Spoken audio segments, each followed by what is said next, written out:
Bob Collymore, one of the greatest business captains of our generation, died of cancer in Nairobi yesterday. He was 61.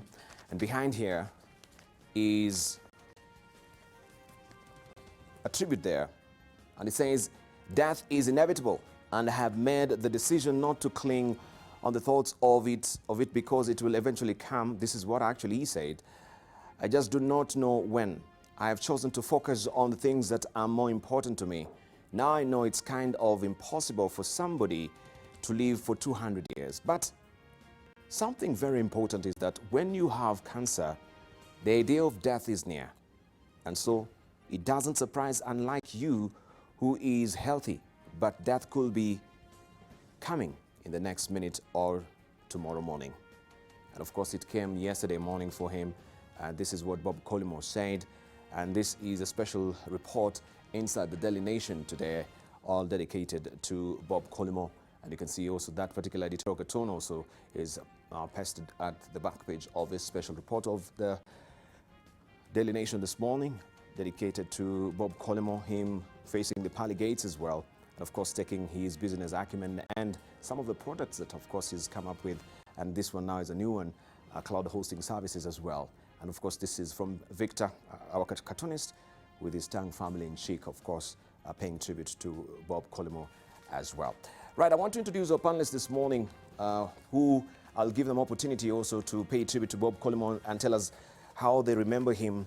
And of course, especially when we celebrate him as a man who was the epitome of success, leading one of the most profitable company in this country.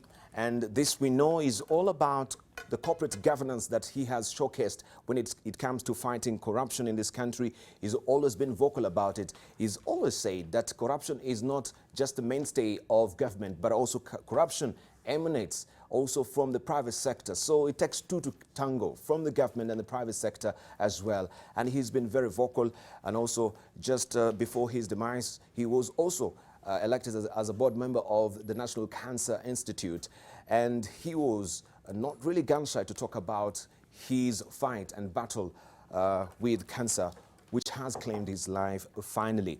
Allow me to introduce to you, I had done that earlier when Kimani Umatangi walked in, and also Jacob Mediwo and Aaron Cheriot. Right now I want to introduce to you Bone Halwale and also Moses Kuria, who have joined us this morning. Good morning, gentlemen. Good morning. Right, a sad moment for the country. And of course, I want to also give you this sporting chance to pay you a special tribute to Bob Collymore. Let's just begin with Aaron Cheriot. Good morning, sir. Good morning, Debal. Indeed, I agree with you that we're still in a mourning phase as a country. There's a man that joined us and became part and parcel of us as a Kenyan family. And I think his legacy will live on way beyond the years that he served us as a country. You know, the work that he did, and part of the things that make us extremely famous, especially in the corporate world as a nation, are courtesy of his works and his vision. The fact that in almost each and every of his interview, if you watch, one of the hallmark of his arguments was that we are purpose chasing company, not profits. That money is just part of what we get on the way, but that's not our main motivation. Purpose is. And it's a big lesson, because this coming from somebody who's not part and parcel, let's say, properly born a Kenyan, reminds us of everything that is wrong with us as a country. You know, the challenge that we have in Kenya is that we have that mantra of his in reverse. We forget about purpose and we chase profit or money by all means. That's the biggest challenge that we continue to have as a country, both in public and private sector. Safaricom remains to be, Safaricom is our Apple, if I may use that example. And I remember one time, about 2 months ago, we had an argument on the floor of Parliament where, you know, there have been this debate about the dominance of Safaricom. Yes. And one of my arguments has always been that don't look at Safaricom in terms of its bigness and its balance sheet here in Kenya. Look at it globally. If members of Parliament insist, and I'd wish my colleagues, Moses and the rest of us who are in Parliament, don't fall into the temptation that has been peddled by the competitors of Safaricom, say, break down this company. look at it in terms of the global scale. How big is it? What is its ability to go out and conquer? You know, I know of late they have gone to countries like South Sudan, Ethiopia, and they are beginning to do well there. So it's my sincere hope that we draw an inspiration from his life and live a purpose-filled life. Of course, Dibal finally is that in his death, it has again awakened the debate on cancer, something that Yes. people continue to deal with on a daily basis, almost on a weekly basis. We fundraise for people that are going to India, and I just don't get it why instead of putting up a 40 billion wall or modernizing security as is being proposed by Interior in the 2019-2020 budget, Yes. what will be so difficult to set up even half of that money to build a modern cancer research institute Yes. in our country, such that you'll be able to attract the best expertise. In fact, part of bilateral agreements that President Uhuru Kenyatta signed with Modi when he visited Kenya, I think a year or two ago, was collaboration in terms of this cancer treatment and medicine. But unfortunately, the people that are charged with that responsibility, none has followed through. I hope in his death of someone as famous as this, we will awaken those thoughts. Right, now maybe we should also be teasing out some of the issues as we discuss about Safaricom that are also coming to the fore, as you say.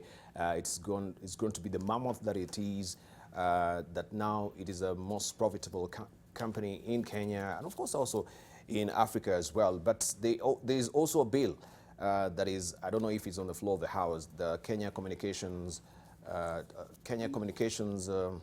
Amendment Bill 2019, that is seeking now to sort of split, you know, some of these telcos from their mobile money and the M-Pesa services, or the T-Cash, or the Airtel, of course, also facet of it of the money transaction as well. So that is also a topic that we need to discuss this morning. But paying tribute before, let's hear from Kimani Matangi. Thank you, Ribal. And you know, when I heard about the death of Bob Collymore, you know, to mind came icons of the world, like Steve Jobs. Yes. You know, like Ted Kennedy. And one cannot escape to see the similarities between Bob Collymore and the second CJ, Chief Justice of Kenya, Cecil Miller, who was his countryman. And you see, to me, when I look at his life, Dibal, you know, what comes to my mind is the sheer glory he brought to corporate success, especially to black people. Because you see, in the global corporate world, success has been attributed largely to corporates that are headed by foreigners. And I'm saying this because I remember when Bob Collymore was appointed the CEO of Safaricom, just immediately after Michael Joseph left, there was, the first few days, some skepticism. Was he going to be able to run the show and reach the heights of Michael Joseph? And you know, to everyone's surprise, Dibal, this guy ran the show unbelievably perfectly, and I think if you look at most of the glaring innovations of Safaricom, they've happened when Bob was at helm. You know, from M-Shwari, the expansion of M-Pesa, you know, all those M-Soko initiatives, and notable is that true to his story, you know, his story as told here is a story of you would say a hustler, if you like. I mean, you know, one who grew from meager resources. And remember, there was a time when he was joking. I was with him in an event, and I remember that time the president was speaking, and then he was giving an example of how you can excel even if you don't have university education. And he gave Bob as an example. He said even Bob here did not go to university, and he doesn't have a degree, and you still can succeed. You know, okay, he took it in his stride, But to me, it is just the sheer epitome, as you said earlier, of how you can dig out success and climb the ladder and succeed. And so I want to say to our young people, and to young children looking at heroes to adapt, that Bob is a hero and a half. And then finally, it's that point that was raised by Senator Cheruiyot, as to how this malady of cancer has escaped all manner of all ventures of trying to conquer it. And I believe this is the time when we have, you remember how we attacked AIDS as a world. There were global conferences on AIDS. Nations came together to fight it. At least now, 30 years down the line, you can say that AIDS is almost contained to a corner. And one of the questions that cannot fail to disturb one is why hasn't cancer really disturbed the world the way AIDS disturbed us? And if you look at the statistics, I was looking at that yesterday. Yes, there's a claim that some of the cases have declined, but especially like in Kenya now, and I would say that as a political leader, every time when you look at your phone, when you receive a call, somebody is saying, help us, we have a burial, help us, we have a bill to pay, help us, we have somebody to send to India. Most of those cases are cases of cancer. And we would need to rethink, not only as a country, but we would need to make a call as leaders, that we have to unite against the call, the problem of cancer. Let me put this as the last point. I thought it was a final. Let me make it a final then. And I wanted to pay tribute to Professor Ada Obel, a Kenyan, yes, who ventured from Cambridge to tackle AIDS. Why can't we have institutions like Cambridge and others now? Saying from a Kenyan front, we're also going to lead this battle. And it is instrumental to note that indeed some of the solutions that have been found to AIDS emanated from the research of Kenyans. Can we also take a shot at it? I'm sure we should be able to get it somehow. Thank you very much. Jacob Medio, good morning. Good morning, Dibal. Our hearts go out to the family of this icon. Hopefully, for me, Safaricom will not go a different direction with his departure. I hope we will be blessed with another person to lead Safaricom like he did, because Safaricom is our best example. It's the one, actually not even Africa's, one of the world's best run companies, very innovative. So I want to say that, Bob Collymore is a case of what a journalist whose name I'm trying to remember, Alex Chamwada, calls a good case of daring abroad. And hopefully there shall be many more examples. But I want to say something about what Senator Matangi has said. The Senator, the answer is not with hope. The answer is with Parliament agreeing to fund universities and research institutions. Cambridge is not funded. Universities are closing down. And we are building, I don't know, walls where, you can't come and complain, even just to find simple formulas that don't need us to build anything, as in bringing those Indian doctors here to work with Boni Halwale's as doctors, to help us here to cut expenses and reduce the agony that we are going through with cancer. But I wanted to say, as a way of doing something, Yes. how I hope Safaricom could lead Kenyans into even fundraising to build a cancer institute in memory and remembrance of Bob Collymore. Thank you. Thank you very much. Let's hear from Boni Halwale. Good morning. Morning. Indeed, it is very sad. There aren't many Kenyans who do not make use of one product or another from Safaricom.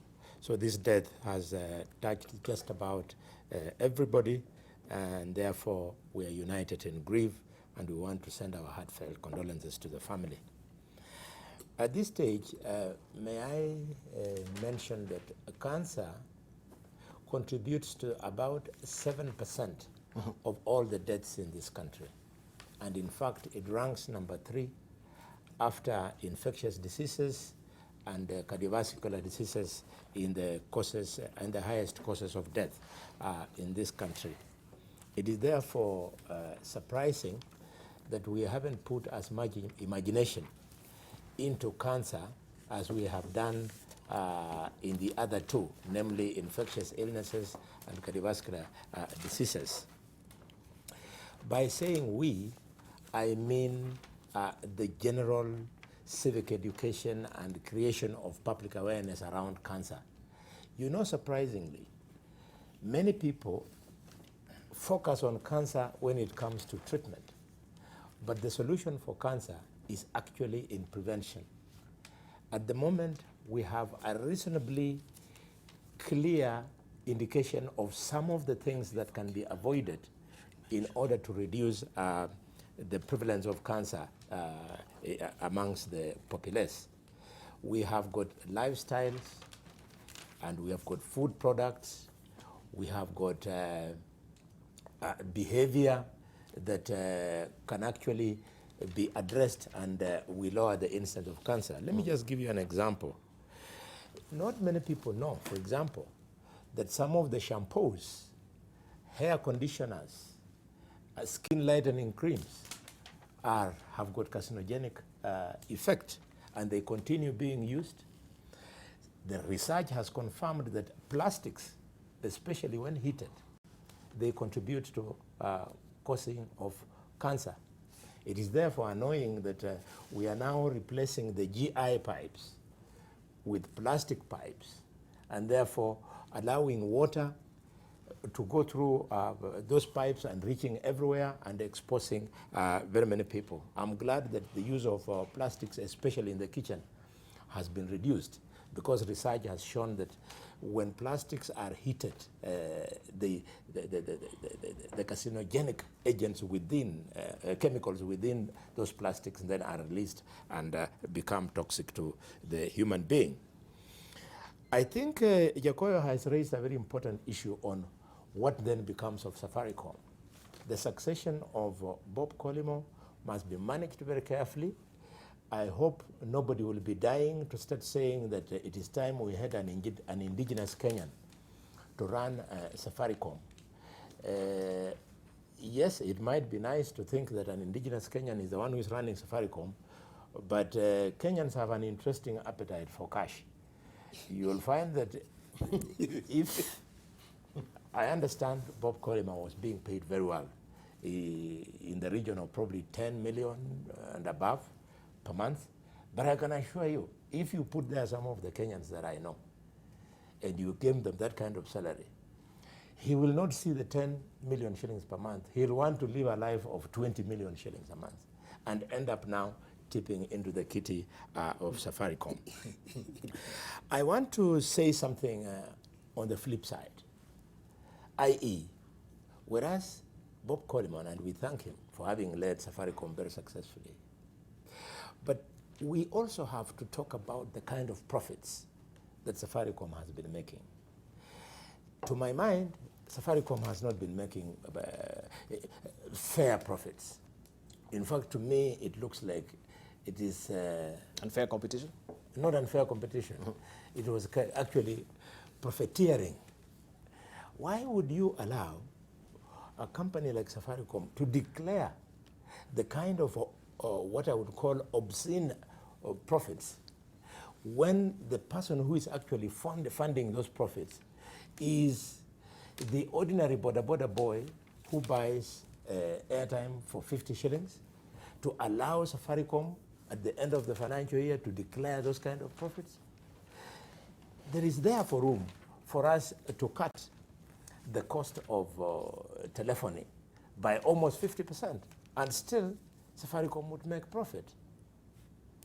Right, thank you. Let's hear from Moses Kuria.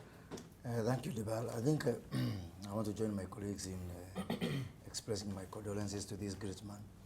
And Bob Collymore was great in so many ways, not just because, as we say, that he built a great company, Safaricom, but when he came and found Michael Joseph's shoes, he did not attempt to fit into those shoes. As somebody said, he actually made his own shoes. And it, comparing these two men who I had the privilege of knowing, personally interacting with from time to time, Michael Joseph is this towering figure who had built not only a big company, Safaricom, but also attracted lots of that attention to himself as a person. And when I met Bob Collymore in 2013, and I asked him, are you going to follow into the same footsteps of trying to, hogging the limelight that Michael Joseph used to? And he told me the one who is going to hog the limelight is Safaricom. And we've not seen that kind of a concentration of attention to Bob Collymore, the man. He let Safaricom grow and he let Safaricom be. And I think that's one of the things that I'm going to miss about him. Fitting into the shoes of someone like Michael Joseph was not that easy. He was such a towering figure. But also the other thing is the humanity side of Michael Joseph. Yes. The fact we used to see him in jazz and Friends, and he was such a Very warm accessible character, guy. very accessible guy, very warm character. At one point, I wanted to start a scheme for my constituents where they would be able to pay for their health insurance in little amounts.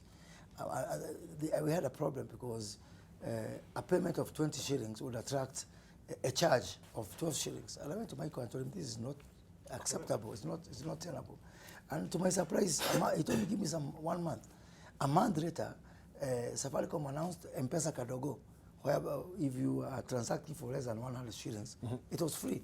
Until today, that's free. And the mere act of listening and saying, let's listen to what Kenyans are saying. For me, it's something big.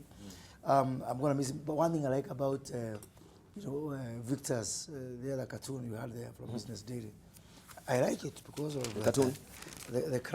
The crowd hosting. Yeah, the page 14 of the Daily Nation. Yeah, of the Business Daily. I think it was, for me, that tells it all. This cartoon? Yes, because that is not about the mobile telephone services.